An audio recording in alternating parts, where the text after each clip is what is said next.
Previously on Unranked. Something happens in this recent episode that the questions he asks when this thing happens, I'm like, Britt had to leave the room. Britt was like, this is insane. This guy's like really fucking annoying right now.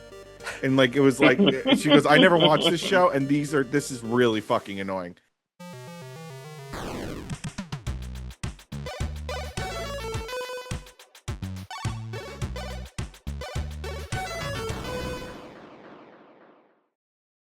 Hello and welcome once again to the Unranked podcast. This is the 509th episode. I am your host, Christian Humes, here with my two ever-loving, faithful friends of the industry. Ever-loving, faithful friends of the industry. That's Alex Tuna Marinello.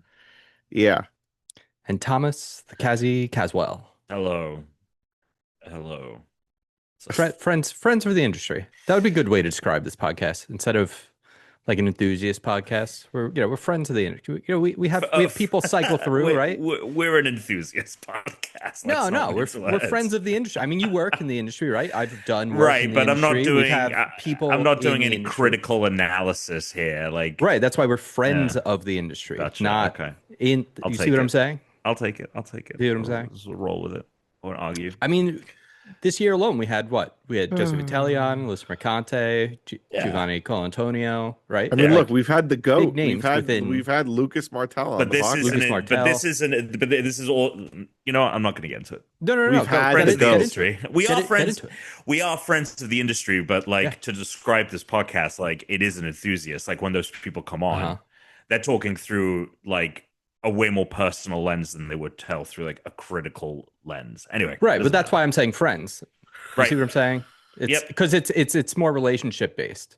Whereas like I would say an enthusiast podcast now, Tom, is actually a lot more specific than it used to be, because now like enthusiasts like get down to such like boilerplate information.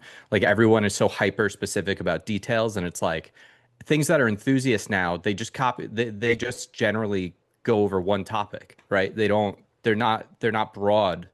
They are specific these days, right? You can't, like most people that are like would call themselves enthusiasts in anything, I would say are not chill about the thing that they like. They are like hyper focused on that one thing and that one thing only. Whereas we are much more, come on in, we'll talk about games.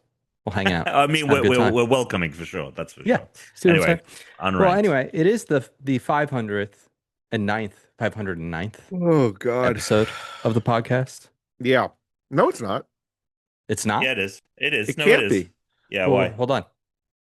Why not? Well, because we've had other like non-eps. Oh, okay. You're right. It's the 509th. Oh, sure. Numbered canonically. It's the 509th episode of You're showing us what are we looking at here? Oh, this is the soundboard. Did you want to share that? No, I just meant to show the audio from it. There we go. Okay. Yeah, but this isn't the 509th episode. This is more like. You're right. But yeah, I know. Undebatable. What a start.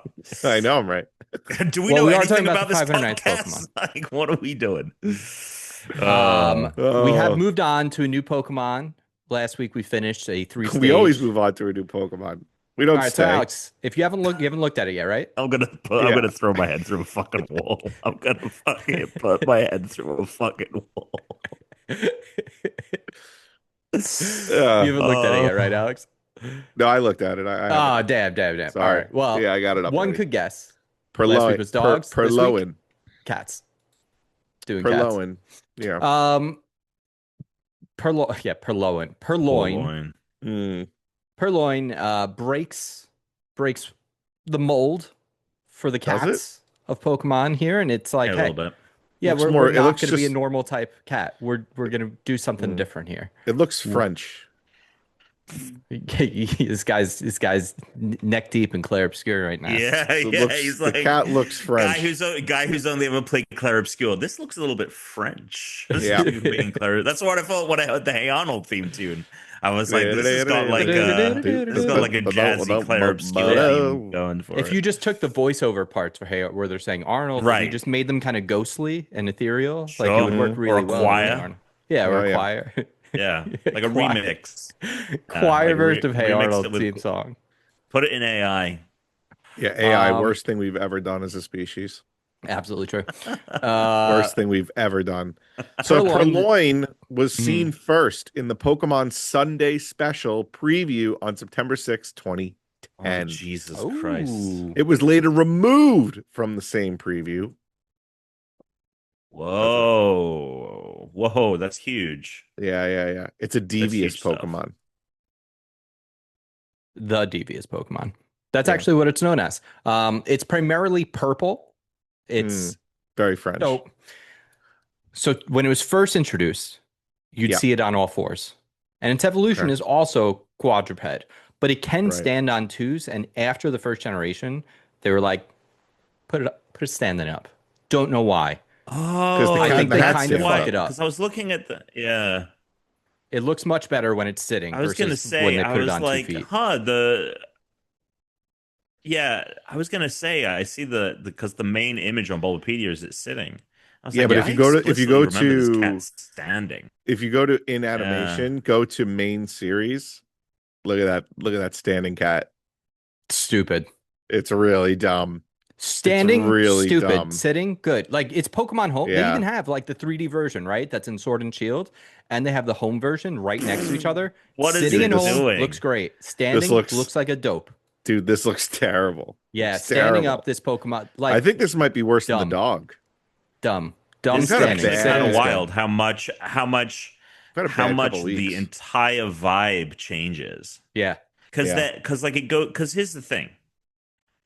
I think what's throwing me off is that usually all of the Pokemon that are meant to be animals that we know in real life, they're usually acting like the animal.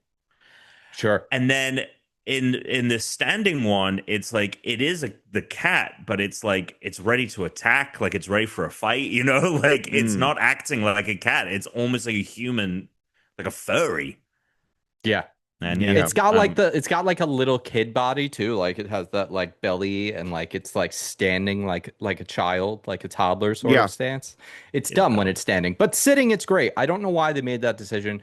Like if you look at Black 2 and so Black and White, where you have like the sprites and it's sitting, way better. That's just someone's dumb decision. Don't know. They got to go back on that. Got to go back. Another shit trivia section, but I basically gave it to you already.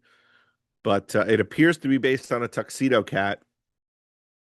Purrloin may be a combination of purr, a sound a cat makes, in case you didn't know, and purloin, to steal. Oh, I didn't know that was a word. You didn't know it? No, I've never heard that used before. Oh, well, it's a purloin something is to steal? Yeah. Huh. Actually, I think I knew that. Yeah. Weird. Yeah. I mean, Japanese one, choroneko, maybe a combination of choromakasu to pilfer and neko. Yeah. Okay. Yeah. Huh. Look, it's purple and cream with pink cat. It's a dark type. I mean, the fact that it's dark type gives it a leg up over a lot of the previous cats. I think its evolution is great. If they didn't make it stand, it wouldn't have lost some points, but it loses some serious points because they put it on 2 feet. Yeah. I don't know. The rankings of the past couple Pokemon, past couple weeks have been real easy because they stink. Yeah. So. Well, in Pokemon Black, they steal from people for fun, but their victims can't help but forgive them. Their deceptively cute act is perfect. I mean, I would say this goes at the new number 13, above Lillipup and Watchog. Yeah, it's fine. Just because it's dark type, it's more useful, you know? Yep. It's all right. Its evolution is actually like pretty sweet, which is nice. Its evolution is going to go much higher, I think. Let's move on from that stupid cat. See you later, Purrloin. And that was the segment, That Stupid Cat. Next week we'll be back. And then after Hey Arnold, we'll be watching Cat Dog. Cat Dog, yeah. We'll courage the cow. Oh no, cats. Yeah. I mean, I went mine from was I more went just a from play on the fact that we did dogs last time. Now we're into cats, so cat dog, Oh, And then so birds, you're combining right? both. and then birds. Cats, So then dogs, we could birds. cats, and then we could do That's my favorite show: cats, dogs, yeah, birds. cats, dogs, and birds. That's when Raining, Cat dog was pretty raining, good. raining That's cats and when dogs. Cats, Dogs, Birds was when like the show was like we need to do something like fresh. What if we split the cat and the dog? Hmm. Right. And then they also have a bird friend like Poochie in Simpsons. I mean, you're just Pretty good idea. Bring it back. sure. New show. Yeah. I wonder if there are any fucking list like if you okay, here's a fun thing. Write in Uh, if you think you are the youngest listener of the Unranked podcast. wow. Okay, I like this. Oh, okay. I like Write in this. either email or the Discord. No, and alternatively, if you're a text Tom. child, Text Tom. please If text you're Tom. if you're a minor, get text parental Tom. permission. Yeah, hold on, let if me you're get you if his- you're, I would say, hold on, let me get you his number. But like, His if number you're, is I'm thinking like if you're 20 years old, you don't remember Cat Dog. yeah, his number is 631 423 2745. If you're a child, get your parent to Oh, this is contact. terrible. So that would be bad. I'd be like, oh my god, wait, if you're a fucking 10-year-old, shh. fuck me. Alternatively, I would like if you think you're the oldest. Oh listener of this sure. podcast. If you remember That's interesting. the penny farthing. Yeah, if you're Yeah. a rider of the penny farthing, please write in. The oldest wanna we know. have to have is 40s. I would be shocked if there's anyone in their 50s or older that listens I to think this. there could be like one person. There's always like one, like the grandma that played Skyrim. Yeah. Everything that has a fandom has like one almost. We do talk about Walkabout mini golf a False. lot, and their audience, they've said numerous True. occasions, they have like one of the oldest like audiences they think in gaming. Like they Yeah. said that they generally All right, like their let's get average right age into it. player is like much older than normal. Let's get right into it. So today, if you're listening now, it's Yeah. out. Alice in Wonderland course on Walkabout Mini Golf. Pretty fucking awesome. Pretty The art incredible. is amazing. Pretty incredible. The club is amazing. The holes, I think, are really good. The Yeah. whole design is really Yeah. good. The course is really good. There There's hasn't been a an miss this year. Every course, No, no, Elvis was the weakest. It was the Elvis start was of this this year. year was the Oh, weakest. really? yeah, Interesting. Elvis You was guys weak. think? Oh, okay. Yeah, I would say Elvis is the weakest course. I remember when we they've did ever that made. one. You guys were like, No. No. Oh, I thought you liked We've- it. I thought you no, liked we it. liked it. No. We do like it. I was just saying no when Alex said the weakest ever. Weakest ever made is Weakest gotta ever be... made. What?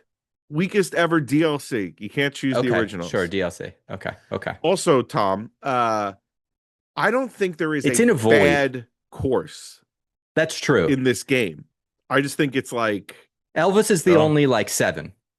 yeah, I Right, would everything say if else we're is gonna, like an 8 if and everything above. is a ranked, if everything's ranked, right, then Elvis is like B tier, and that's the Well, lowest there's a we're ranking going. that needs to be done. B Yeah. tier, A, Or and maybe then even F C tier. I don't know If I there's a wanna go that course low. that's C tier. Yeah, but it's I don't know Elvis. if I don't think there is it. I don't think there is. Yeah. Anyway, so Alice in Wonderland, amazing course, really fun. And the hard version, I don't want to spoil anything because if you do play and you want to jump in, the hard version of the course has a little special something in there for you. Yeah. It is pretty that's- sick. Yeah. it's The pretty hard sick. versions are typically at night. They've started doing there are 2 courses now where they switch it and the daytime is the hard and the nighttime is the easy. And then there's like Widow's Walkabout where that's the haunted house one and that one at night is all in black and white with like film grain. And I think there's like 1 or 2 other things that are slightly different at night. This has another unique thing. So the really cool mechanic in this one, Tom, you know how recently they've added the mini mode and the giant mode Yes, where you're yes. huge and the courses are small, or the courses are huge and you're small. Yes. As many people had guessed, that was a mechanic that came to be while they were creating the Alice in Wonderland course that they had announced. Because, the drink me and she changes size and she shrinks and she goes like all of that stuff happens in the story. And that's precisely what happens in this. There are different colored pools that when you hit your ball into it, the ball will change size on the course. But not only does the ball change size, you change size. And like in the moment, Tom, everything either gets like really small and you just like shoot up, or everything gets like really tiny and you like shrink. Like it's they actually have an accessibility warning that pops up at the beginning that's like if you experience motion sickness, you're gonna want to turn this on because it'll just blink into the size changes. Because like it is weird. It was trippy the first time it happened, Cool. where That's fun. everything just like grew around you or shrunk at the same time. Does that It's happen in fucking the other cool. courses? Are you growing and shrinking, or it's No, just no, you're this is the experiencing only one. different sizes? Yeah, yeah, So, it's so is cool. this an S tier? Yeah, maybe. I mean, look, Recency bias makes it so hard to Sure, determine it when there's an does. sure. It S really tier. does. I also just think that I like to reserve S tier for like my top. I don't want to put too much in S You because don't then want it kind of everything to be dilutes S, S. That's why you right? need a C tier then, though, right? No, Because I there's think B 37 is reserved. courses, so I know that's why I think B is reserved for like they're all right, right? They're good. They're good, right? No, that yeah. A is I everything would else. argue that like if you're Oh saying my they're all God. right, No, like they're they're all good. right is middle of the it's middle of the. Mm. 70 to 80 is a C, All right? right. All right, fine. We'll have to really do it then. Once they get to 50, we'll do it. All right, well, that's 2027 because they did announce in an Yeah, interview well, that they're already working. They just started working on their 50th course, and the 37th just came out. So they're working, which makes Well sense ahead, for yeah. a video game, like for any kind of gaming company, right? To be working up to about a year and a half out. But I yeah. didn't realize they would be working on like 13 courses at once. Sure. They have all Yeah. these different people working on it. They also did finally add their own friends list system, which Hmm. is pretty great because it is cross-platform. Like it's now on Android XR, so it's on Android XR, it's on iOS. If you can play with the VR people while you're playing and just on your phone. It's on fucking Pico, it's on Quest, it's on Steam, it's on PlayStation. It's fucking they got to put it on Do they have a Switch. Vision? Do they have a Vision Quest? No, A but you know Vision No, what? app? no. Now that the Vision Pro has the controllers, maybe they'll do that, but I feel like that'll cost them more money than it will. you Eh, know, I feel like that would cost them more money to put it on the Vision Pro than it Yeah. Like to they would develop actually for get. it? Sure. Look, Yeah. ipso Well, facto, well, get isn't it surely since they I don't know. I'm curious. Like if they've developed it for iOS, they have all the VR tech. I wonder how difficult it would be to get it over. But yeah, I'm sure like there'd be very few people who would Yeah.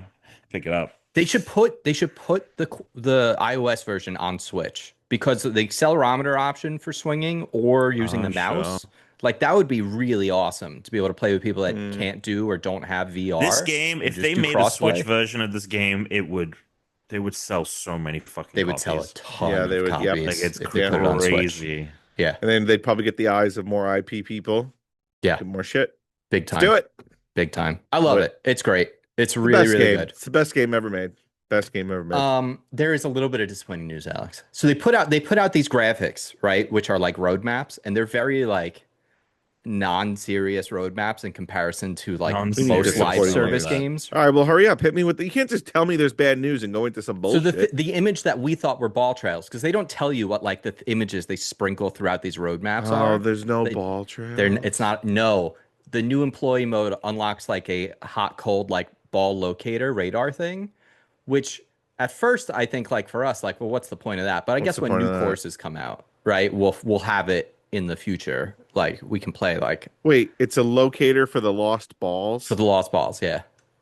I mean, you have to imagine there's also Uh, a lot of kids and old folk that play this game who are when I go on their Discord, right? no. The amount of times I see people typing in, can anyone tell me where this ball like Are you so serious? oh yeah. Oh my Yeah, yeah, God. yeah. We've never looked up a ball. No, we've never looked up. There were a couple times though where we were close, where we spent Yeah, like 10 minutes looking for we a were fucking looking, but ball. like one or two out of like Right.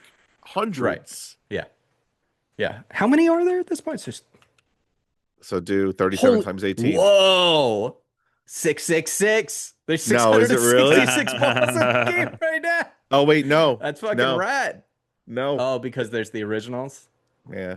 Well, there's 666 lost balls, Lost balls for now. which like, come on. No one's Yeah. using the like basic 8-colored balls, right? Maybe the old czar. The old New blue balls hairs. on this course They are don't good know how to too. equip. They don't know how to equip the new ones. The old blue hairs.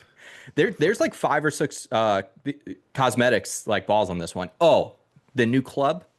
You could probably guess what it is, but it's great. This is one of the rare times where we actually guess correctly what the club would be. It's very good. I don't have anything else to say about it. Do you? No, I'm very excited. I mean, they've been hitting course Yeah. after course after course. I'm Yeah. always excited when it comes out. Always want to play it. Always want to see it. Can't wait. Let's go. Let's keep going. I have a little bit of Uh-oh. This is going to be snacked. monkey news. Monkey news. Yeah, I've got some sea monkey news. Okay. Got some sea monkey news for you. Sea monkey news. Dragon Ball fans meet the world's sea monkey news.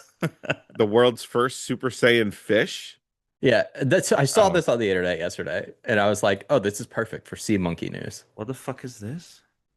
It's a fish. Researchers have officially introduced a new species of fish named Vanderhostia Super Saiyan. But look at this image. It looks like a Super Saiyan fish. Yeah.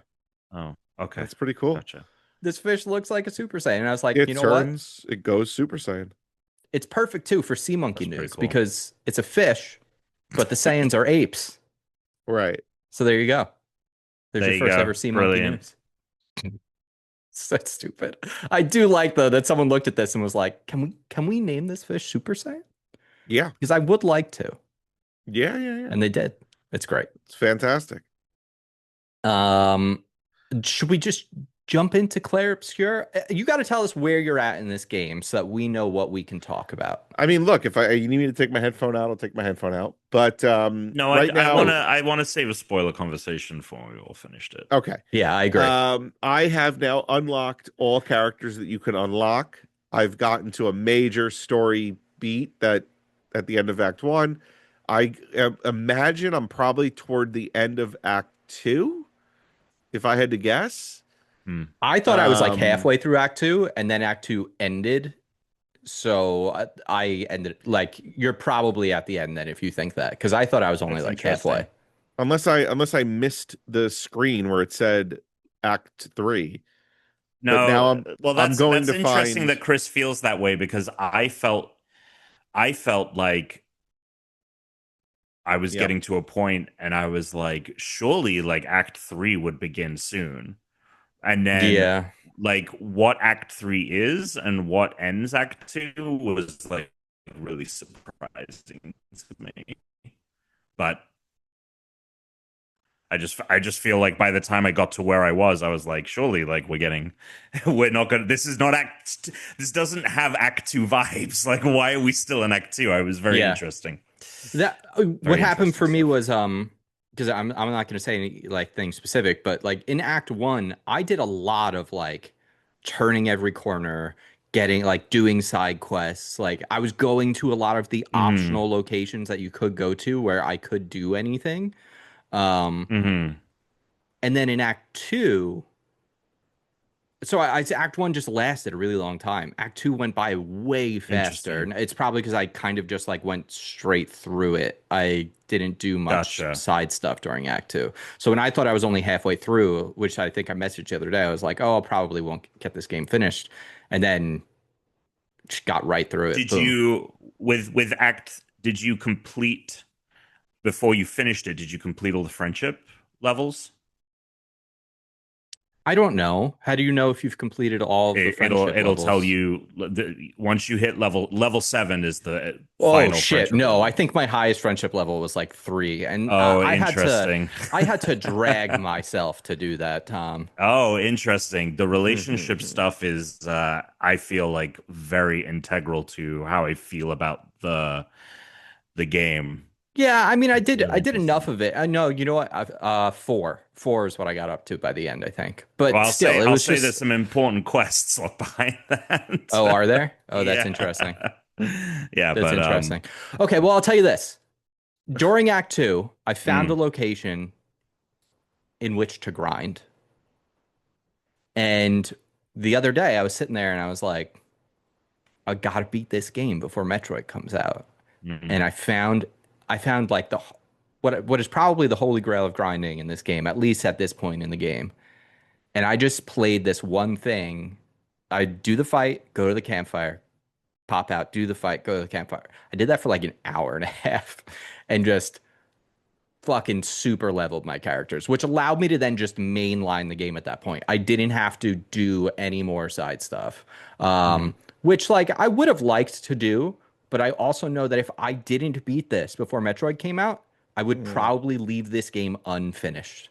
And I didn't want to do that. You didn't want that, sure. I did, like, I have momentum in this, and the idea of coming back to Yes. this game with like a very convoluted story and all of these different systems, and I have all these like I'm like juggling a lot of information in this game, and I was just thinking, like, if I can't just finish this, I'm probably never going to, because I'm not going to start it over, and I'll probably come back to it and be very lost as to like what the fuck I was doing. Sure.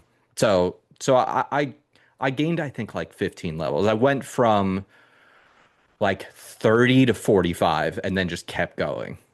I think I beat the game at level 57. Oh, wow. Okay. It's funny because like, yeah, I basically tried to do as much side stuff as I possibly could. If I stumbled across something that said like danger, or I was just having a tough time, I was like, I'll just get back to this. But I did as much side stuff as possible. I was like level 60 by the end of Act 2. And Holy then, shit. Whoa, dude, I felt overpowered at like 45, 46 yeah, I at built the end of Act 1. Act 2. There is meant to be, I think, a pretty big difficulty spike in Act 3, but because the numbers were all much bigger, but the thing was, is my numbers were all much bigger, so like I really did feel like I tore through the story stuff in Act 3. Yeah, I just went, I mainlined it. That's interesting. Yeah. 60. Yeah, There's that big dude in the water when you finish Act 1 towards Act 2. Took him out. So the last thing I did after I like leveled all my guys up into the mid or high 50s, 40s, is I went back and I was like, I wonder if I could fight this guy now. That fight took me so long. Oh yeah, I was dodging because I was taking off just the smallest slivers of his health. But when I killed him, all of my guys went up like 3 levels, and I got to level up all my weapons to 20, which because there's a picto that you get at the end of Act 2 that completely changes the power dynamic, and so that fight was much easier once I had that picto equipped. There are just like that's one of the many things I love about this game is it just keeps pushing the level to unprecedented points. And I actually I finished the story and I was like, you know what, I've done a lot of this game. I did all the companion stuff, which I thought, honestly, I really recontextualized a lot of the ending for me. I was like, so like I've had narratively what I want, but I was like, I kept thinking like, what do I want to play? What do I want to play? And I was like, I just want to play more of this game. It's so good. So I went back to do some more side stuff, and I'm like, oh my God, these characters that were tearing through the end of this game. Yeah.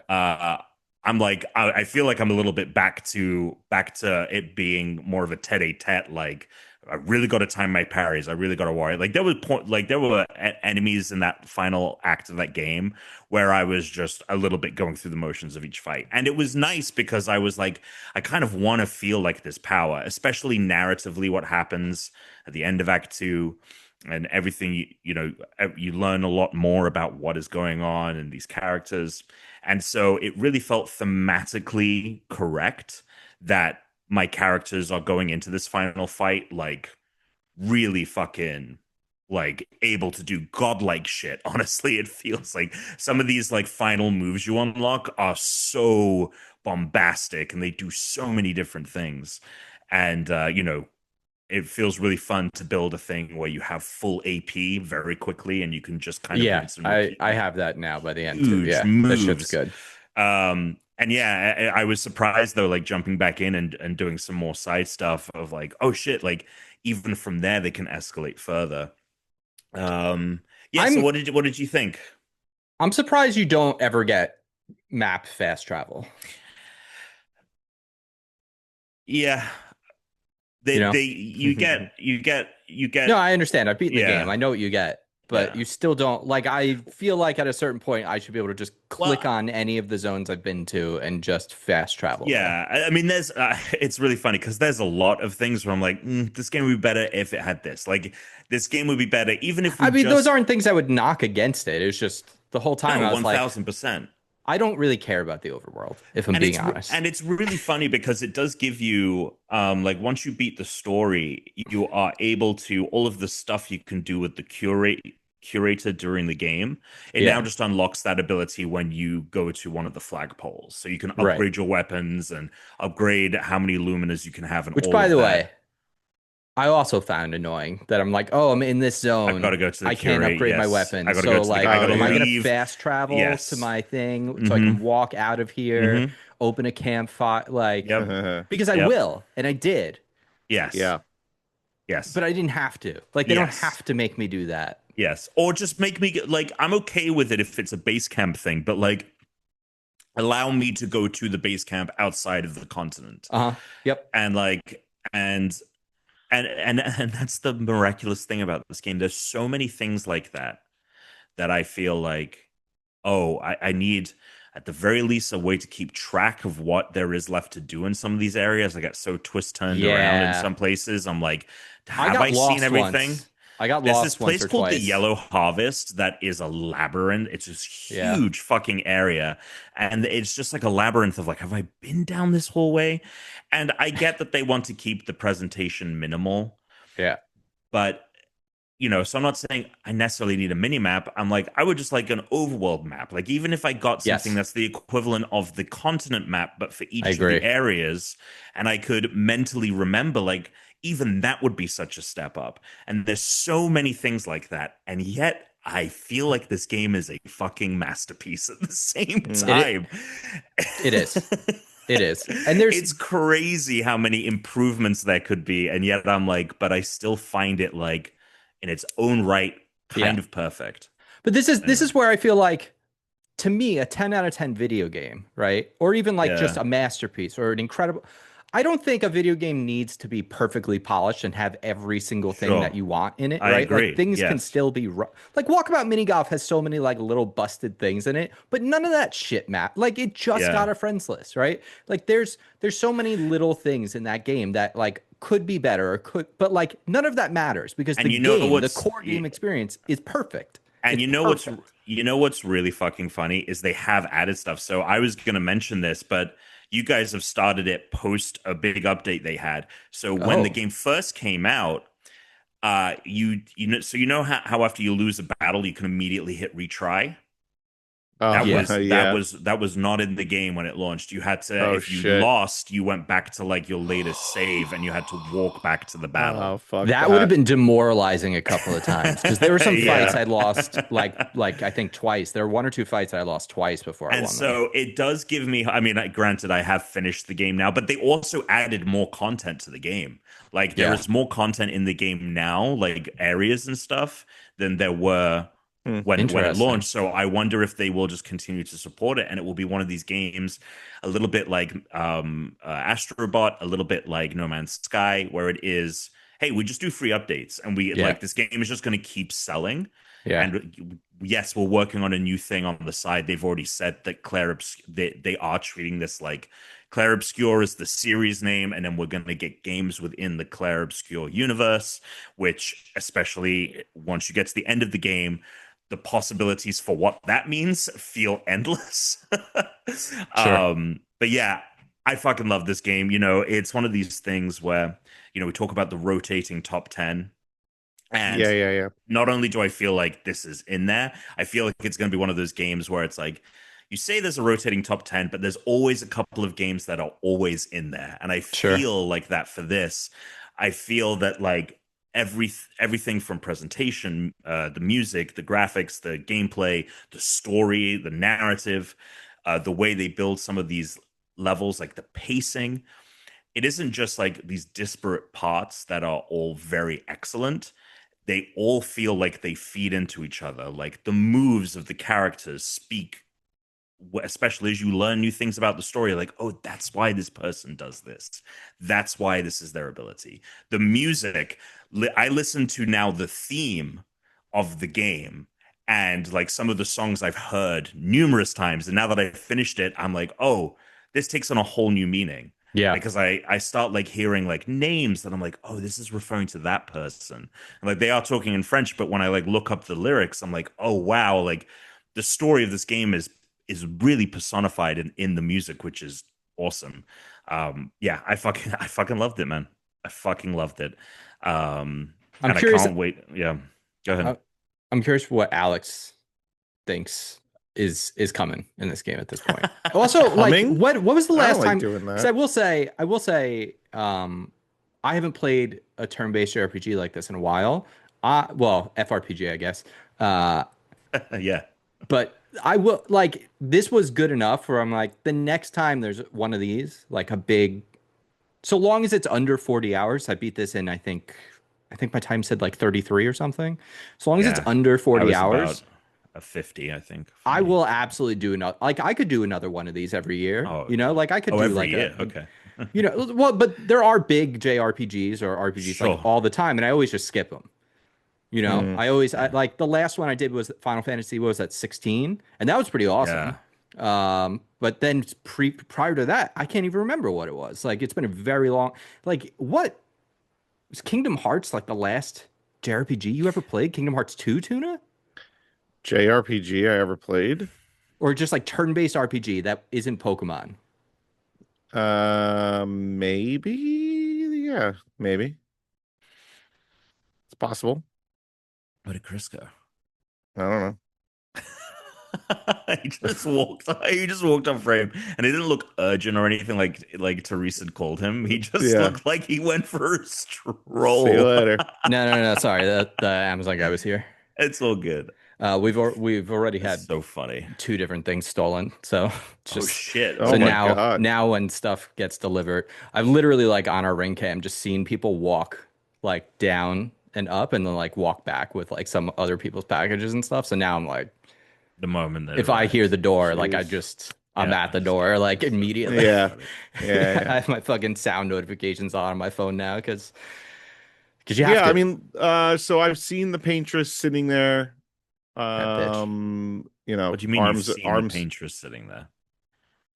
Like in the overworld, she's sitting there with her head in her knees. Yeah, I thought you meant like you've arrived at the paintress. No. I'm getting. I was like, you're in Act 3. How long ago? No. How recent? So you got Monoko, the final party member. This guy just like it's not a huge spoiler. Okay. You got Monoko. Yeah. Who's in your party? Who are you playing? Monoko, Verso, and CL. You're crazy. You're putting these noobs in there? Yeah, the noobs. Dude, I put them on the bench. They never came out. I put both of them on the bench. Yeah, I've got Charlie's Angels, incredible. Mael, Lune. Monoko's incredible. Whatever. So now, whoa. Tom, you're not using Verse. You didn't use Verso? No, I don't like the rank. Fuck? I don't like how the rank stuff. I built a pretty like nice. I might use them now that I'm in the end game more. And here's the thing: is I always like I got a little bit of time with him and Monoko when they would be my reserve. If like, oh, I'm so close to beating them. Like, let me just fucking put them out there. But yeah, I just once I got in a rhythm, like I just felt like Lune has these awesome healing abilities. Oh, she's the best. She's my favorite. Paired with the right Pictos, like she becomes crazy. And then I love CL's Foretell. Like I think that's so cool. And like I think she has my favorite like her fighting style is my favorite to like watch how they execute. And then Mael just like, I mean, thematically. Yeah, thematically, you got to keep Mael. But also thematically, you got to keep Verso, you know? Yeah, that is true. And I will say that, like, I definitely, the fact that I played Mael more definitely had a factor in how I felt and how everything kind of goes at the end. And yeah, so... Yeah. So wait, so you have Verso, Ciel, and Lune? Tuna, or are you using Monoko? He's using Monoko. What the fuck? Monoko's incredible. I like Monoko a lot, and that's the thing is when it's like, do you want to use the reserve team? I'm like, yeah, let's get the boys out, like, you know, like let's get. And I do really like Monoko's wheel. Like, I think honestly, like if I do change up my my squad from what I have for some of this post game stuff, I would be way more likely to put Minoko in. I took one look at Minoko's stuff. I said, "What the fuck is this? This game is asking me to learn too many different things." And I said, "To the bin with you," and that was it. And he never came out again. So the thing I didn't learn, and I agree with you, Chris, but then I learned like, oh, the wheel is it's 2 for each. Like each one is not its own individual thing. I was like, oh, it's only like 5 different things rather than 10. Okay, this is way more like doable. But yeah, I stuck with my Charlie's Angels, Gustav's Angels. I'm interested to see what Alex thinks as it goes. The end is great. I'm at the point now where we battled someone at a house, and then now I'm in the forest with a bunch of faces. Okay. Oh, okay, cool. Masks. Some masks. Mm-hmm. Yeah. Okay. Yeah, so you're pretty close to the end. Yeah. All right, there you go. Hell yeah. That's what's been going on here. I look forward to what you think about Act 3, and I mean, we'll probably just the next time we talk about it will probably be a spoiler. Well, Tom won't be here next week, so he'll be at the Game Awards, and we'll probably be Alex will give us an update, and then probably the week after we'll do spoilers. Probably how that will work, because Tom won't be here, so we're not gonna, even if you beat it next week, we're not gonna without Tommy Boy. Okay, well, it's a really good game. I get why everyone was fucking talking about it. I'm also really glad I didn't play it right when it came out. If it would have fucking put me back at my last save, because that would have pissed me off. Yeah, same. That would have been really annoying. Same. Now, Chris, I do have a question. I do want to confirm. I did say to Alex, there are 2 choices at the end of the game, like for different endings. Can you believe he spoiled that? Can you believe he spoiled that? Deal. Yeah, oh my god! Sorry, listeners. He spoiled that, by the way. Listeners, it's not a fucking spoiler. It's a spoiler that I have to make a choice at the end. It doesn't spoil anything. You know nothing about anything. Tom, I made the right choice. Okay, gotcha. Okay. You're like, well, wait, what does that mean? No, I there's one choice that I feel like if we were to put them in buckets, there is one. So I do think I know, although I would be maybe maybe not. I mean, I just texted you what I chose. Okay, let's see. Let's see. Yeah. Okay. Yeah. It just feel like any other option to me seems kind of crazy. I can't wait to talk about it. I'll just put it that way. I did not choose that. Oh, I'm interested to see what Alex will pick. I did not choose that one. You didn't? No. And I totally understand why you did. And I did think about it for sure. Well, I'll also say this. The ending I chose, I feel like makes me a lot less compelled to continue the game, because to me, the story feels complete. Sure. And I'm like, I don't know why. And I will say the other ending makes you, the other one does feel like thematically like, cool, I've closed the book on this story. I do want to look it up now and see what the other ending is. Oh shit, you have it. Here's my recommendation. Don't look it up. You can just go and see I can do it again? Yes. Oh, okay, cool. You don't have to do the whole thing. Got it. Okay. Yeah. Yeah, whatever. I'll find out. I'll find out. While I think that I totally get why you picked that one, I do think the more interesting ending is the other one. Okay. Yeah. Okay. I mean, look, I almost picked the other one because I was like, I did think it was interesting, but I was like, quite frankly, like, that's not where my heart is in this game. Sure. I feel like this is the right answer to go with.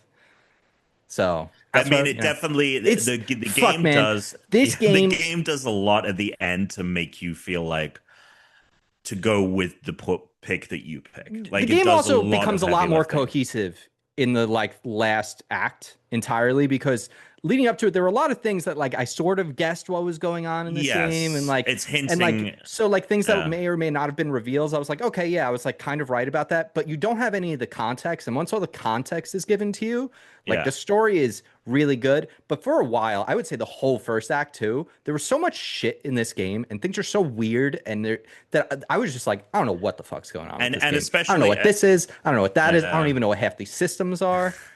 I think Act 2 for me was the one where I wasn't lost, but once they introduced Verso, and we see the old man character, and we see That's not a spoiler. Mm-hmm. I'm not talking about who I'm talking about. You know. Mm-hmm. Sure. once you see like more of Verso and the girl in the mask Yeah. And Renoir, you that what is great is they don't try and hide everything. That Yeah. they put so much in there, these conversations where you're like, what? And yeah, you can kind of piece these things together, but you're unable to form the whole picture. Yeah. So it does feel like really thematically satisfying, even though the reveals are really kind of out there for what we know contextually about this world and this game. Um, but at the same time, like, yeah, once all the pieces are in place, you're like, oh, okay, that's why this is like this, and that's why, you know, they're talking, and it's like, wait, what? And being very obvious about certain things, and you're like, okay, but how does that actually work? Yeah. Oh, okay, I see. Yeah. In other news, All right. Yeah. got our first sleep regression starting right now with the baby. Got our first. We for a couple months now, kids out usually at like 8, 9, wake up again at like 11, 12, eat, go back to sleep until like 7:30, 8. So like we were sleeping good for the last few months. But over the last couple of days, she's been getting really fussy late at night and not napping during the day. And then today, like a few hours ago, after she ate, she went like out hard. She has just been, I would say the last like 4 or 5 hours, she's been sleeping. Therese just texted me. She's like, she's still sleeping. I just woke her up. She ate and just went right back to sleep. I'm like, oh, I'm like that boy. sometimes. She's gonna be up all. Because this is a thing that happens, Tom. It's like called sleep regression with babies when they go through like growth spurts and stuff. Maybe she'll be out all night. You don't know. Maybe. I don't think so, man. When we're watching Hey Arnold, I was looking at Brooke and like, I don't know if like I'm like this, but like when she's fucking tired, I'm like, are you about to die? Like, you like, you look like your soul is leaving your fucking body. Boy. And like she can get really tired, and it's in a large part due to like the MS and stuff. But I was thinking when I came on the pod, I was like, oh, she's gonna be out. She's taking a bath and then she's gonna be out. Oh yeah. News? Just briefly, I want to talk. So I didn't get a lot of time in it because I thought so by the way, when I said I'd beat it, I thought I had beat it, and I thought all that was left originally was like well, there was more to the game than I thought. So like I still had a little bit to do today, it turned out. So I didn't get a ton of time in Metroid, but I have started Metroid, and I mean it's so far it's exactly what I wanted. It looks, sounds, and feels like Metroid Prime. It plays really awesome. Oh, I thought I brought it down with me, I guess. Oh, I did. Let me grab some. Did you get the amiibo that gives you music? No, I was wondering what those amiibo, you know what I have? So I have this well, I'll wait because I left to get something and now he's gone, so I can't show you what it is. I think I thought you were going upstairs. No, I don't have any amiibo. Have you played any of it yet? No, I haven't. I haven't booted into it. Okay, I think I'm gonna save it for tomorrow. I've been playing so far on the performance mode, which is the 120 frames per second. I do want to check out. Are you playing 4K on mode. The TV? Like you're I'm playing on the TV. Yeah. This is easily like the best looking video game they've ever made. Like it's Nintendo unbelievable. Or retro? It like this is a beautiful looking video game, especially at 120 frames per second, which makes me think like I'll be honest with you, 120 is great. I don't think I need more than 60. And I'm like, I could play it in 4K 60 on quality, so I'm gonna try that. I haven't tried it yet. But man, that's how I feel about 60 a lot. It's a good looking video game. The control is great. So I highly recommend one of these if you're gonna play with a mouse. This was like less than $20, and I think this might have been like $15 or less on Amazon. It's amazing, especially if you like work at home and you have like a laptop instead of putting it on your lap when you're on the couch or things like that. pop this bad boy right on your lap. This is really good for mouse control Switch games. Um, it's great. It's exactly what I wanted. You haven't played it. There's not much else to say about it. After you beat the like intro mission and you lose all your shit, you end up in what I can only describe as a giant space vagina, and that's where I am right now. There's fucking the people. It's funny. I posted a people are calling it that, right? I'm assuming. I posted to Blue Sky months ago during like the first gameplay reveal of the game. I think it was at the Switch Direct. Yeah. I posted pictures from the trailer or gameplay leak, and it is just like it's just vaginas everywhere. Dude, in this game. Tom, when you get inside, it is so much more. And I posted Metroid Prime is for vagina lovers, and I posted this 8 months ago, and like people, I guess, have been searching for Metroid Prime vagina on Blue Sky because I just started getting retweets of it, of this thing I posted 8 fucking months ago, and I was like, oh, so the game has tons of vaginas. Got it. Hell yeah. Got it. You know how like fine. So much of our planet is like phallic in design, just so many things that we use, like buildings. Like, what if a society was run by women? Would everything be more vaginal? I wouldn't be surprised. In, like, cave systems? Would everything go in instead of up? There is no way that I think it is by accident that the game featuring a kind of a character famous for being in a bikini. Yes. For being naked. I think, and I would love. I'm sure that there are some great essays about like Metroid and feminism and all of this, but like I wouldn't be surprised if like they were like, nope, it is vaginas. There are vaginas everywhere in this game. Yeah, it's cool. It's really cool. But I only just started it. You asked about the amiibo. Everywhere. I don't have it with me. It's upstairs, but I did buy. Dude, if there's ever like amiibo features you want, it was like $20 or $25. It's this little flash card. It's like this big. It has like an LCD screen on it, and it has. When I bought it, it came with all the amiibos preloaded on it that already exist. And because it has a screen, it's great because I don't need to go to my computer and like set it. I can just flick through them, but I can plug it in and add new amiibos to it. People should have that, especially for like Animal Crossing, dude.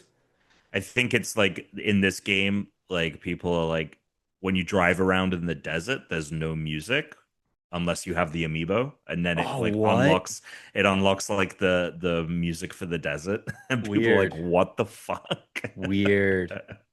I mean, the desert stuff all looks like it was almost mandated into the game, or it was like tacked on, or like I've seen the theory that they wanted to do more with the desert because there's some things in there that people are like, it feels like they really tried to do some kind of like Breath of the Wild shit and like have this area have like a lot in it, and they just put so much care and attention into the biomes that it was like, we need to ship this game. And like the core gameplay is good enough. That might be it, but I also look at the desert. From what I understand, it is just like it's a narrative through line for you to be able to do like a non-linear game, right? Because the idea in this Metroid is that you can pick what biomes you want to go to first, kind of like Zelda, like which temple do you want to go for, and you can do them in whatever order you want, apparently. And so it's like, well, then we need a way for you to get from one to the other, and we don't want to just have like you press a button and watch an animation. So they were like, all right, we'll have a desert, and Samus gets a fucking chopper. And I think people are reading into it because they're like, there is sometimes like things in the desert to find. Like there is some cool stuff in there, but like most of it is empty. And then people seem to have the complaint with like the crystals, and like you just have to collect them. And I don't know anything about that stuff. I haven't looked at anything about this game on purpose. I would say, Chris, collect as many crystals as you can while you play it, because people often talk about like, I hadn't gotten enough crystals. Interesting. And I had done everything else, and then I needed these fucking crystals. Interesting. Well, if it's anything like older Metroid Prime games, They had, I mean, I don't know if this will be the case for this one, but in the older games, like the amount of things that you complete in the game and like the difficulty, I don't know if they'll do it for the difficulty anymore because Nintendo's a different company than they used to be, but like you would get a more complete ending the more you completed the game. There were like there were, I think, like 2 or 3 different levels of ending in the original Metroid Prime. You had to like beat it on hard. You had to like scan everything, I think, to like unlock it. So I think that is a feature in this one too. I'm scanning the fuck out of everything. I like my little scanner. It's great. It's fun. I'm excited to play, and I'm really glad that I fucking also beat Claire before. Yeah, dude. Oh my god, Tom finished the game. Tom finished the game. Not only finished the game, but it's like I've done a lot of it. And I might play more. I mean, I will play more, whether it happens sooner rather than later. But I will go back at some point. So good. Like if I just there need is to a get the guy crunchy... that I fought in the second act on that continent that was so powerful that even like level 50, I don't think I could have beaten them. I do kind of want to beat that guy just because they like handed it to me so bad. But otherwise, I think unless they like add something compelling narrative wise, I'm like happy to be done with it just because of the way the game ended for me. I would recommend doing the character. I'll check that out. I'll check out the relationship. That's number 1. It's very good. I will check that out. Let's talk about some news. I have 2 updates for you guys. First is Fantasy Critic for the season is closed, and I'm walking away with the 3rd win on my belt now. So the team scores went as following. Tuna's optics and design scored a total of 90 points this season, which is actually a pretty good average. Choreography and merriment, not too far ahead with 114. And I am walking away in first place, Macrodata Refinement, with 141 points.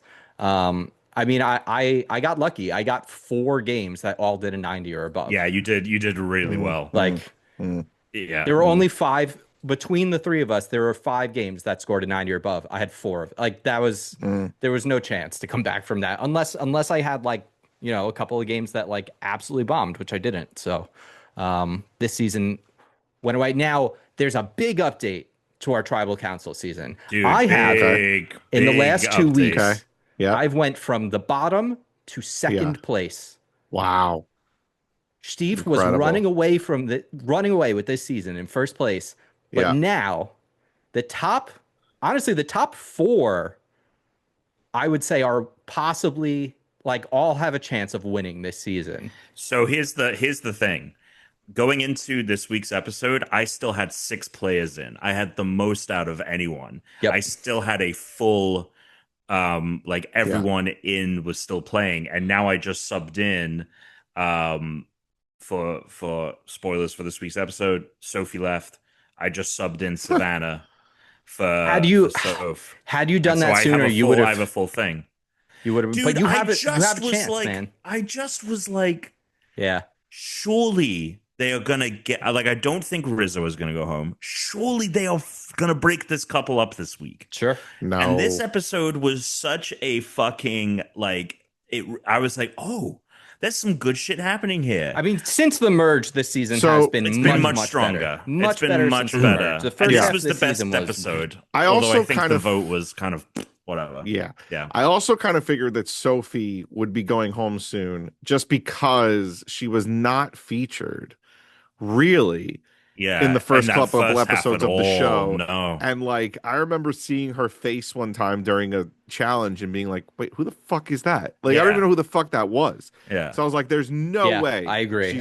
She's even getting close to the top 3, top 4, top 5. I wrote it off as like maybe they changed the way they were going to do stuff. No, not the edit. Sometimes they have not shown the winner as much in the beginning. There's a really good chance that based on how much of a wet fart this first season was, like her shit was just not that interesting because she didn't really become. Yeah, but you need to know who she is. She isn't at that, least. Like, sure. Anyway, like everyone else, you knew who they were. I cannot believe that they did it, but I also can believe based on the season that it was just like, yeah, Sophie's going, and it was unanimous. Yeah. What are these guys doing? I don't know. I also think it's crazy that Rizzo week after week has not had to play as idol. Dude, like it's just crazy to me. Crazy. It's crazy. Absolutely crazy. That is nuts. I liked the simplicity of Steven's island visit of like you just have to fucking haul ass around the perimeter. Steven's weird because I liked Steven, big points for him. If he weren't tied to one of the worst players in Survivor history, Christina, like she is so bad at this. She also seems really unlikable. I can't say she's one of my least favorite people I've seen on the show. I just think they really need to do some more mental. Yeah, he's been like locked in with her, and I think that's ruined his game. Like if he had been on another tribe, he would be. I'm also over. I mean, it depends on how he spins it. I don't want to hear Uncle Jay anymore. I don't want to hear Uncle Jay. I don't want to hear Uncle Jeff. I don't want to hear any of this crap anymore. Like, stop it. Well, Tom, I don't want to. You want like if you're Steven, you want to keep her around because I'll say this: like if I'm playing that game, you want her in your final three. Yes, you want her in your final three. 1,000%. Yes. Right? Like if you vote Christina out at this point, you're a fucking idiot. Yeah, you're an idiot if you vote out Christina at this point. So like you do want to keep her. But like if you want to be aligned if you are in this game still, you want as much as I like Soph, the other Soph. Can't believe we did too. You want Christina and other Soph. I have a theory about this. In your final three. Okay. I have a theory that it just is like, who's it going to be? Sage, Rizzo, Savannah, or Steven?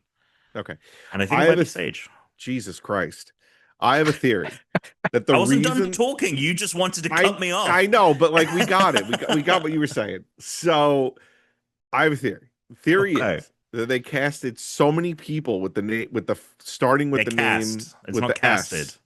I hate what did I say?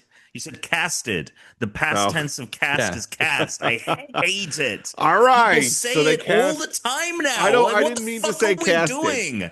I didn't. Tom, it might now be accepted. It might be an actual word now because people have fucked it up so much. I didn't mean to say casted. So they cast. Did you know myriad of is apparently now acceptable? Wait, what? Who? Myriad means 10,000. So you say myriad things, not myriad of things. But people say myriad of things so much, people are like, actually, it is acceptable. And I'm like, several means seven because, now. Oh, right. Several means Let's seven. get that going. Anyway, Tuna. I think they cast as many people as they did that with names that start with S because they love doing. They cut to them writing down who they're voting for, and when it's between two people, they can just be they're both with the S, so they can have them writing the S. They get that little. Savannah, Stevens, Sage. Sophie. I did think it was weird during the tribal council that people, some of the Sophies didn't have an S. And so I'm like, well, they should have to specify who they're talking about. There is no way she likes being called Soph. There's no way. And if I understand that she probably didn't want to because people will latch onto anything on this show. So she didn't want to be like, no, I don't want to be called Soph. But it is clear she does not want to be called Soph. Like the way she reacts to it, it is like someone just put that on her. Now she's stuck being called fucking Soph. That sucks. Also, I'm not. Well, I'm now not the into, other Sophie's out. I feel like it's a joke. I just feel like, you know what I mean? Like they get to the challenge, and Jeff is like, Steve, why don't you be me? And it's like, okay, great, I'll be you. Like, no. We're playing for $1 million, right? You guys are playing the. They're having fun. I don't want to have fun anymore. I don't want anybody having fun anymore. I don't want anybody having fun anymore. It's time for Cutthroat Survivor. It's time for. Dude, I'm excited for 50 because we know everyone's story. No one's gonna show up and be like, "I'm the third generation." I'm gonna lie. I'm gonna tell my job, my profession. Right. Like everyone knows who they are. Everyone's played the game. That's it does shake things up. Contentious. I want like really contentious tribal councils. I want really like I don't know, man. Like I just feel like we're watching Fisher Price, my first like Survivor. I don't know. 26 days instead of 39. Well, that's never going back because Jeff is old. I know. Well, Jeff needs to. That's another thing. Jeff needs to go. Jeff needs to go. He's not Survivor. He is not Survivor. Really quick, because there is other news we want to talk about, and we can't stick on the Survivor stuff. But I did want to just finish talking about the scores. Steve is in the lead, but there is one really important thing here. Steve only has Rizzo, Steven, and Sage left. He doesn't have Savannah, or Savannah. Soph. Two people that like could very Okay. easily go to the final three. Myself and Alex Schwimmerman do. Alex Schwimmerman also Schwims. has Sage, which I do not have. So Oh. if Sage does something, Schwimmerman could pass me, and then we will have the same people. So I could not get ahead of him. Yeah. So right now, this is a race between myself, Schwimmerman, and Stief. Stief is in first at 434, with me at Mm. 418 and Schwimmerman at 409. And then following that up is Slater, Big Boss, Ant Smooth, Great Pratam, Tuna, and Jeff Pop. But I mean, literally a few weeks ago in the Discord, like Noah and myself were just like, oh, Steve has run away with this game again. Like no one could Hmm. close that gap. It looked like he had this locked in. I thought I had made serious mistakes, and I was second or third from the bottom. And now Mm. the whole because he doesn't have Savannah, he might not walk away with the crown. Mm. We'll see. Well, We'll time will see. tell. Exciting stuff. And I am watching a proper reality competition show. Celebrity UK Traders is now available on Peacock. We started it, Beautiful. and it's great. It's All right. And it's it's great. great. It's great, and that's all all that right. needs to be said about that. Tom, That's what all other it is. news do we have? Sure. Okay. News. The Chris's favorite favorite one of Chris's favorite celebrities that has a production company. Holy That production shit. company is making a video game, Bad Robot. Oh, SIE Huh. partners with Bad Robot Games, and it's a new four-player cooperative shooter from game director Mike Booth, who was the director on Left 4 Dead. So it's Robot making a Left 4 Dead-like game for Sony. And it's funny because I was reading an article about like Bad Robot's history. Like they have been trying to get games off of the ground for years. yeah, they've been trying to do that Portal movie. They were trying to do that for like a Yeah, decade. they were. Yeah, so like they were trying to not only like make game movies, but make games themselves. And Mm. yeah, it's in development for PlayStation 5 and PC. So be very interesting, especially considering that it's like, oof, okay, like you got the Left 4 Dead guy. I mean, we're making another four-person but these things, like we had the Back for Blood devs, was so a bunch of old Left 4 Dead No, but you know devs, what? That and game was really good, and then they broke the game with the fucking card system because they made it a game that you had to like the thing about Left 4 unlock Dead the was that new you could just cards. jump in and Yeah. play, and every level was its own thing. And instead, they were like, no, we're just gonna have like a couple of Yeah, but areas. there's gonna be needless shit in this, right? Like this is Yes. gonna be This there's gonna be idea shit that you in need to there to keep your like players in your game and they have to only be playing that game, and so you have to have progression systems. Sometimes you it's could just so make a game that's fun make it to play. exactly like I think about this all the fucking time. I think about and I understand that Like like Walkabout mini golf. now here's the thing is that there is this whole thing where it is like now the scale of money you need to make from a game is drastically different than If you're like gonna the make a big game. 360 area. Yeah, like Yeah. Halo can never just have multiplayer again.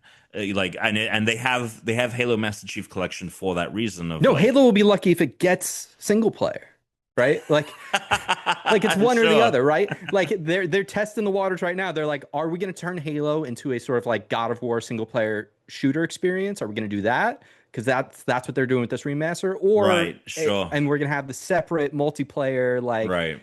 live service that like I Yeah, don't. We might it's never get both again together. it's good. Yeah, that's very possible. Uh, yeah. So that's the thing is like, but and then you've also got PlayStation's track record with fucking these live service pushes. Like it's been a disaster so far. The only successful one. I mean, this is a partnership like with Arrowhead, right? Because Sony published Helldivers on PlayStation, and it seems like this will be a similar deal where it's not an internal studio. They're just funding them to make Yeah. seemingly like what is a passion project, which I think is like the way to go with these things. Like Helldivers 2 is like a sequel to a game from like a decade ago that this team is incredibly passionate about, and that comes through in the game. So maybe it will have more of that. But yeah, very curious as to see see what fucking if this is any good. Any additional or thoughts? if it Well, gets made. You guys are left for dead heads, right? I mean, back in the day, yeah, I loved it. Yeah. Back in We the played, day, yeah, we had a great time playing that game. we played on like a competitive forum against people for a Yeah, while. yeah, yeah. Like Yeah. we were doing like a Left 4 Dead tournament in the Yeah. versus mode. Like Hmm. that shit was awesome. Yeah, it was sick. There you go. Let's see if they make a game. Yeah, let's see if it even comes out. Like that's right. Like that's the real thing. It's like, Yeah. will we actually get a video game? If we do, maybe it'll be great. But there's a good chance we won't get a video game. So, did you see the news that Meta is planning deep cuts for the metaverse? Yes, did see that 30%. Big fucking surprise. What happened to those legs? Dude, I got to tell you, I am ready to jump ship and be all in on Steam. Steam machine, Steam headset. I've got the Steam Deck. To me, this ecosystem, like there is a reality in which, like, if Sony keeps putting their games out on PC, that I will not have a reason to buy a PlayStation 6 or another Xbox. It's like I will play those games on those libraries that I have. Right. And then I will play them on the PC in the future when the new ones come out. Yeah, most PlayStation games do eventually come out for PC. I don't think there are many that, like, I think the only two recent games that it's the older games, you know, it's like the older library, like whatever. Death Stranding 2 and Ghost of Yotei, the two games that came out this year, are not on PC, but like Astrobot that's the thing, is like I think it might be. I don't know. But yeah, I just because to me, I mean, I only got the Quest because there are a lot of VR games that I wanted to play, and I was like, this is great. And I've played some of them on the Quest, and they're awesome. But I don't like supporting Facebook, and I also just don't trust them to continue with it because they are bleeding money into it. Right? It is just bleeding them dry. However, they are like doubling down on the AR, XR shit. So like, you know, it's probably going to continue, but like this whole metaverse crap was nonsense. But the idea of building a library with them, it just feels so tenuous. And something Alex and I talk about all the time is like, how are we going to play Walkabout mini golf in the future? Right? Like, how are we going to be able to continue to play that game? And like one day it might not still be supported anymore on PlayStation, or our headsets will die and there won't be a new PSVR we can buy. Like, but if we have the Steam, right? If we have it on Steam VR, then you just need a PC headset and we'll be able to play that game forever. And if they ever shut the servers down, people that play that game will put out we will be able to continue playing that video game with each other on a PC. But playing it on other headsets in the future, there's no guarantee. Now, I mean, they are obviously like going strong. That game's gonna be around for years to come. But I'm talking about like down the road. Like, there's no reason I when won't. when I'm at the old folks' home. Well, yeah, when I'm at the retirement home. You won't be standing to play anymore, but you can play it sitting down just fine. Just fine. So the major games that are not really the only recent one since they've done this PC push, the only one is Astrobot. The Demon Souls remake that launched with the PS5 isn't there.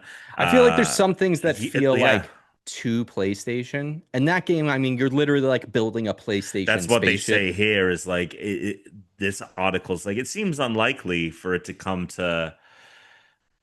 I don't know if that stops it. I think that it makes total sense to port. Like, it would sell millions of copies on PC.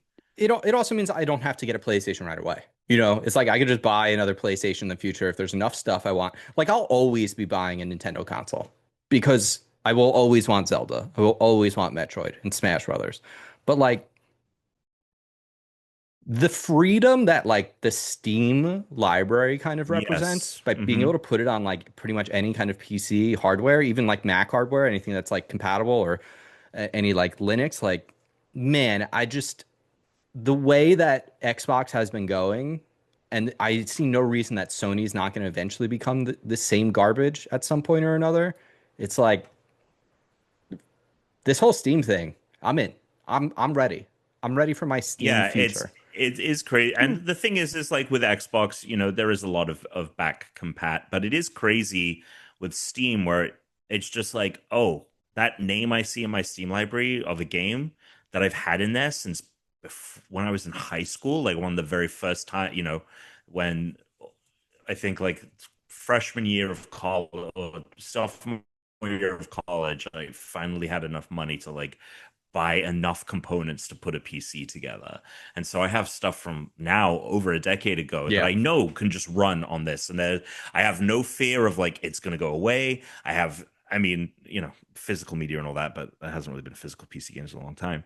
There's always the threat, right? I'm still just buying a license, but there isn't this existential thing of like, oh, there might not be an Xbox in the future, and therefore, what good is backwards compatibility if I can't access all these games? Their whole pitch now too is like, oh, we're going to be everywhere. Like they're basically saying we're going to do what Steam is doing, and I'm like, well, they're already doing it, and that's the thing. Like, I'll just go to the people that have done it already. Yeah, and that is the thing for me. I almost had I wrote this article that didn't come out because we just didn't have time to get them pitched down. But in that article, I wrote about the fact that I feel like Steam and Xbox are coming to the same conclusion, but they're coming from completely different ends. And I think the reason Steam is going to win, not only because it is a juggernaut, it already has such a stranglehold on the PC space, which because it is such an open platform, like that just has such an advantage.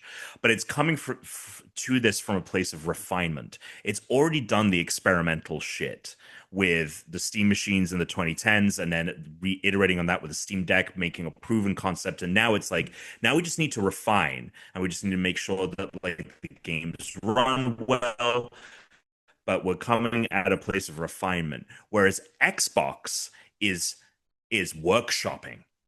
They aren't refining their process at all. In fact, like they're taking a hacksaw to it to a point where it's like, well, we've got to build this Xbox live screen full experience for the PC in order to, you know, that we tries to emulate a lot of what SteamOS already does, which is making it very efficient to run these games without all these background processes. So they're doing that. There's rumors that the next Xbox is kind of going to be like a Steam machine where it is, you know, you can play Xbox games, but there's also a PC part. And like, I'm just like, it's so late in the game to be trying to attempt any of this. And you're just coming to the same conclusion that this company that is light years ahead of what you're doing is already well on the way to do. Microsoft is just too invested in like AI and stuff too. And then you have like Tuna, you'll like this. Steam is out there. They have like labeling on games, whether or not like AI is used in them. And the CEO of Epic Games, Tim Sweeney, he was like, well, why are we doing that? And he was like talking about it as if it was like prejudiced almost against AI. And he's like, all games are going to have AI. And it's like, well, clearly no. Maybe all of your games are going to have AI. Fuck ass. I'm so tired of AI already. I think I sent it to you. I sent it to both of you. It was I mean, we're paying for it. It's subsidized. It's all subsidized. Like our money is going to this shit. So what's annoying me is like the pointless, stupid stuff that isn't even like funny or informative or anything. Like the one I sent you guys was AI generated behind the scenes footage of them filming Home Alone. Yeah. And it's like it's not correct. Like the boom mics are wrong, the cameras are wrong, the set is wrong, everything is wrong. Which is good. I don't want them to get that shit right because it's worse if they do. Is like it's so stupid. It's just a stupid waste of time. And then Britt and not only is it a waste of time, it's a waste of energy, it's a waste of water, and those things are being subsidized with taxpayer money. So we are paying companies to fire employees to make worse shit. It's really funny too when people try to have argument. Like I saw someone making an argument that like, yeah, you think AI is a waste of water? Well, we use more water to like raise cattle, and I'm like, okay, that's fair. I do think that like the farming industry like has its issues, but also that feeds people. It gives something that they like survive on, whereas AI just exists to make rich people more money. So the other thing Britt sent me was like a side by side. Go eat an AI video when you're fucking on a desert island. Go into a nice generate a burger. Good luck getting a cow. Go generate a fucking burger. Good luck getting a cow on a desert island. So, but Britt sent me a video that was like all the Home Alone 2 characters like walking next to their current selves. Yeah. But like it doesn't look like them. Yeah. Yep. It doesn't really look like them. It does. They all have that weird. Matter? It all has that weird uncanny. It's just stupid. No, you want to know what's worse? You want to know what's worse and more dangerous? It's like, oh, I'm looking at young Macaulay Culkin standing next to old Macaulay Culkin. That's got to go. Mini Bonbon. I'm looking at young Mini Bonbon looking at Millie Bonbon. I'm looking at Millie Bonbon. I'm looking at Millie Bobby Brown next to Millie Bonbon, and I'm like, oh wow, she's aged. Holy Wait, is that actually shit. her name now? Is it actually Millie Bonbon? This is the direct quote, Chris. This is the direct quote from her. Drop the Brown, drop the Bobby. It's Millie Bonnie Bon Jovi. Millie Bonbon. Okay, so it is Millie Bobby Bon Jovi. So it's not Millie Bonbon. Said Bonnie. No, she said Bon Millie Jovi. Bonbon. And then she said Millie Bonbon. All right. That's what she said. Child actors, man. Child actors. You know, she seems fine. No, I feel like no, she's not fine. There's something wrong. No, she's not fine. She's not fine. It's not fine. Look, so far she seems she's like not a perfectly problematic, like, which is pleasant fine. person. You know, she adopted a kid. Like I don't know. I don't need to jump on the. I'm jumping. I'm pouncing. Jesus I'm pouncing. It doesn't matter. You're never going to see her again. My prediction Millie is that you'll Bonbon. never see her again. My prediction is that she'll fizzle out in the next 5 years. I mean, Alex, let's say so that's not never seeing her again. She has like 8 or 9 projects in development right now. But so you're going to see her over the next 5 years. But I don't know if I will. Here's the thing. Have you watched her in anything other than Stranger Things? I saw her in that Sherlock thing that I didn't. I didn't think she was that good. I watched the Sherlock thing. Also, she was in that Godzilla thing. Oh, right. She was in that. Yeah. That was when she was little. 5 years. I wouldn't be surprised if like she also could have one of those like later careers where it's like, oh, she was the child actor. Now she's an adult like 10, 15 years later. And maybe she's an adult now. John Bon Jovi Jr. videos. No, I'm talking about like someone in their 30s. No, he means like, yeah. She can be like, she can easily do like action too, which there aren't. I'll tell you what. You know? I'll tell you what. The kid who plays Noah, that guy's not getting any work after this. You think? No, Noah is the actor. Will is the character. Will, I'm sorry. Whoever plays, Have you watched the new season? I've seen the first episode, and bad. I would say, based on the way the first act has ended, I would disagree. Teresa and I have basically the way this first act has gone. I would say that character is like we've always been like whatever kind of about that character. I'm like, oh, finally this character. That guy can't act. He cannot act. Well, that guy cannot act. What is happening with the character is interesting. There's a point in one of the episodes where it's like the Demogorgon is coming or whatever, and it's like Will is like he's like it knows what, and he said it in such a deadpan tone. And I was like, what is happening? There's no urgency in this. He's like, it knows where we are. It's coming. And I was like, Jesus H. Christ. Now, where this character goes is interesting. I do like what we're setting up with, but the story. Actor, I also thought it was funny. I read that as he's trying to play the character, and that character was always a weird little kid. And I think it feels like he's still trying to play. Like some of the actors, it feels like are trying to play a lot younger than they are. Not because they actually are, but like they're doing more with their voice. And it seems like with some of them, I felt this way more last season, but I do feel that way with him more than the others, that it seems like he's trying to make his voice a little bit younger sounding than it is still. And I think that's affecting his acting. Well, that's the other thing. The guy who plays Lucas went down about 2 octaves. The last time we saw him. Sure. But the good news is it's actually like the amount of time between filming and when the last season ended is like the same amount of time that's passed in the story, because it's like a year and a half since then. Like they're high schoolers now. It's just funny. Like Lucas opens his mouth and I'm just like, whoa. Yeah. Bro. I mean, the intro to him, when you first see him, you're just kind of like, all right, big dog's here. So, yeah. Is there any there was this small bit of news I saw, this game called CastOuts. So this was a game that was being developed by a Sony, like I think it was Sony studio. It was at their London studio before they closed them, Sony London. I guess those devs, they're either able to keep the property or maybe they just changed what they were doing. But they have this new game. So there's a new developer, Twisted Works. It's a new studio. It's made by the members that were at the Sony London studio that got closed, and they're basically continuing the game that they were going to be making. It's called CastOuts, and it's a cooperative, like fantasy, um, co-op fantasy action game. This looks fucking cool. I just sent you a link. I don't know if you've seen this, but the style on this game looks. I mean, it is. This article just came out today, and there's a trailer for it. I meant to send you this so you could see it, but co-op action like magic. It like visually. Trying to think of what it reminds me of. Did you ever see that CG animated movie that came out right before, or maybe at the beginning of the pandemic? Um,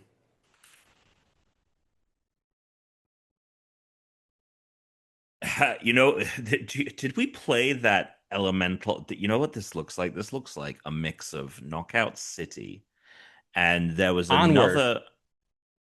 Oh yes, the Pixar film with Tom Yeah, Holland and this is giving me like Onward vibes. Oh, yeah, I see what you're saying about a little Knockout bit City. Knockout City mixed with there was a battle royale game that was out for I was I literally was going to say a spell, and that reminded me that the game was called Spellbreak, where it was. Oh, I thought you were gonna say you had the magical wrestling one abilities, like you could do fire attacks. The rest. because it also looks Oh visually kind of yeah, like that fucking wrestling one. Epics Rumbleverse or Yeah, whatever. Rumbleverse. Yeah, Or yeah, like Rumbleverse or Knockout City versus with Sunset Overdrive too, Spellbreak. with these colors and characters. Kind of looks like Sure, Sunset sure. Overdrive too. I don't know. Visually, I think this looks really cool. Like I love like these big bright colors. All the characters have a lot of style. It looks very unique. Hopefully it's awesome. The trailer is cool. It's coming out though early 2027. So there's not really much else to say about it because it's far and away. I'm honestly like they must not have gotten a trailer for the Game Awards. You know, that's like all I can think is that like they didn't get into the Game Awards things. They're putting it out now because like why else drop it like at this point? Well, was it a part of the PC? Like, Oh, was there a thing today? what did the uh? I mean, there was a thing like the thing I sent you with the Avatar game. There was the Oh, PC gaming show or whatever, oh, okay. which is kind of like PC. I think it's PC Gamer Magazine's own Got thing that it. they do, So and then so there's a good like chance that's what it was. and it's a lot of these announcements that are like smaller studios that are like I think the Avatar game that I shared and to explain what I'm talking about, it's called Godslayer. It is a Are you on your what does it Ethernet? say here? Yeah, what's going on? Your internet stinks. What happened? Like What I would happened? say like maybe like 10 times now throughout the Yeah. episode, it would just go like every and then you'd slow it. So Alex and I both just This computer instinctually would hasn't just not say anything until Yeah. it caught back up. Yeah. this But this computer is actually it is connected to Ethernet, but it's connected to like an extender oh, so because maybe the it's Ethernet I don't have like Ethernet outlets in the home, but it hasn't changed from previous weeks. I think what happens is when I open articles, because like the street, I think it's a bandwidth thing where I yeah, open an probably. article, Yeah. and when I switch over to my browser for a second, it like freezes. Anyway, uh this is a game, the Godslayer. It's called the Godslayer. It's billed as an original open world steampunk RPG that takes place in Eastern European metropolis. But if you watch the gameplay for a few seconds, it's hard not to draw an Avatar comparison, specifically Avatar: Last Airbender. There's a full 7-minute gameplay trailer that I'm going to check out because I saw it right on Instagram right before we got on this pod. But it Yeah. does have, it looks like they took literally the bending moves from Avatar and put it in a somewhat generic looking RPG game. But that was a part of the PC gaming show, so I wouldn't be surprised if that Outcast game was also there. Hell yeah. Cool I stuff. mean, it looked cool. I wish the art style was more Avatar like though. Agreed. But Agreed. it does look dope. Any other news? No, we No. can move on. Okay. Well, I forgot to send Alex his. I was going to say, where's the presentation? So I You had a never couple sent different it? ideas for it. I forgot to send it to him. Real quick, we do have Slater in the live chat. Remember, if you are If you are in the Discord, you can subscribe to the Spartan membership and join us and watch us live. Slater did say back when we were talking about all of the Steam stuff, if I can get my hands on a frame, I'll finally have my Walkabout mini golf machine. And it does feel like at this point, like if you are someone that wants to jump into it, maybe wait for the frame to come out because who knows it's going to be an PSVR expensive headset though, I think. It's very possible. It's possible. Well, maybe not actually. It's hard to know because like on paper, some of the hardware they talked about, like processor stuff, was like the Quest 3s, maybe a little bit better. So like there is no reason it should be more than maybe like $500. It just depends on how much their proprietary like streaming tech and all of this, and like the lenses are a bit nicer. And although it does only have. It doesn't have color. It is black and white, right? Yeah, I don't know. It is passed through black and white, which is so probably they're probably trying to save money, right? On definitely trying to save cameras money. And shit. So it also might have been a processing power thing too. Like I don't know. You know, I don't like. Does it cost more money? Like does it cost more processing for them? The pricing questions around all of the stuff they announced is like the thing I am so curious about. Well, I think that they don't know what it's going to be because of the tariffs. Yeah, and also like the rising prices for RAM. Yeah, if you're trying to build a PC and you're like, I need fucking memory, well, you should have made it 2 years ago. Did you see one of the primary makers of RAM is called Crucial? Yeah. They're closing. Because what is it? Hang on. Let me get. I don't think I have the facts right for this. Crazy. It's because let me see. Hang on a second. Crucial. I used to always buy Crucial RAM. That's what I would get. They're a huge player. Here we go. Crucial is shutting down because Micron wants to sell its RAM and SSDs to AI companies instead. The long-standing provider of consumer memory is winding down as prices spike, and Micron shifts its focus to AI. So I guess, so Crucial, I see. So Crucial is apparently the consumer brand of a company called Micron. And I guess Micron is saying there's no money, there's so little money to be made in selling RAM to consumers. We're going to go all in and sell RAM to fucking these data centers that are also poisoning people's water and emitting fucking pollution. I hate the future. Yeah. Did you see there's that trademark for the new control? The Steam controller? No, Control 2.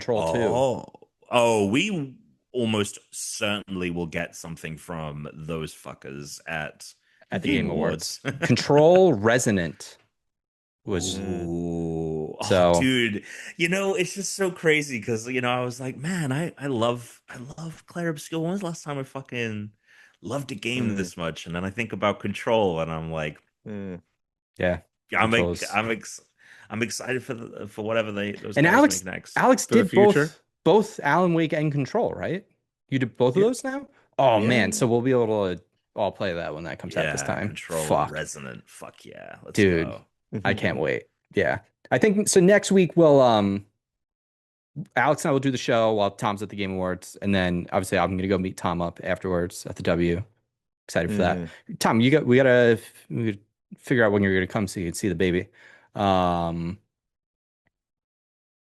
not gonna like live do the show, Alex and I, but we will have it open so that like if there's a trailer or something, we can talk about it on the episode because there's gonna be gaming. I mean, that's what you watch. I'm sorry, but that's what you watch the Game Awards for.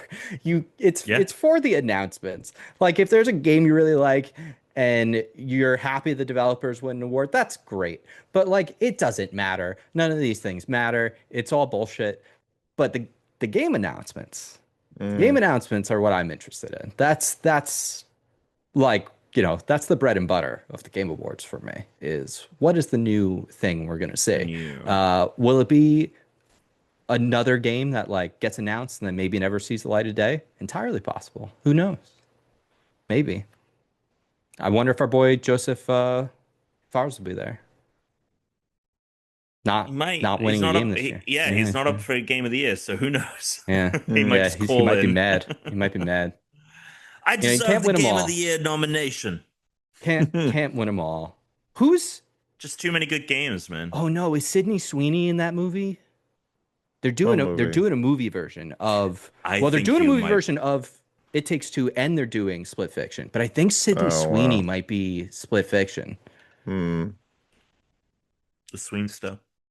which like It she's is just been bomb crazy. city. It Yeah, she is is. She's set to it star in it. it is crazy how like I just seen you pictures of her and I'm like, are you a Fox News anchor now? What is going on?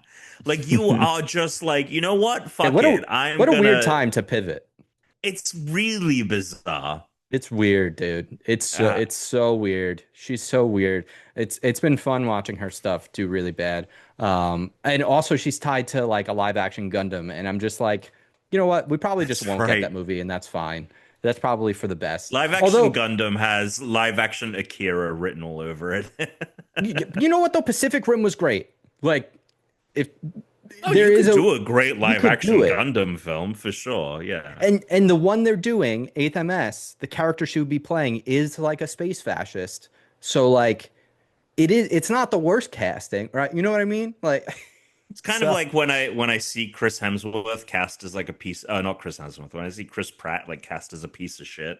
yeah, I'm yeah. like, okay. Yeah. Oh, all right. Let's All right, close us out. yeah. Well, that's your job. Oh, right. So Purrloin, just like Purrloin, I'm going to steal the closing of this episode. Oh, very So good. we've got Good nice. use You of like the that, word right? Purrloin. Yeah, you like that, right? So yeah, so we got Claire coming up in the next couple of weeks. We'll have a full spoiler discussion. Walkabout mini golf, always amazing. It's truly the GOAT. And as we say here on Unranked, we're friends of the industry. Stay unranked. Tom. Ah, second. Sorry.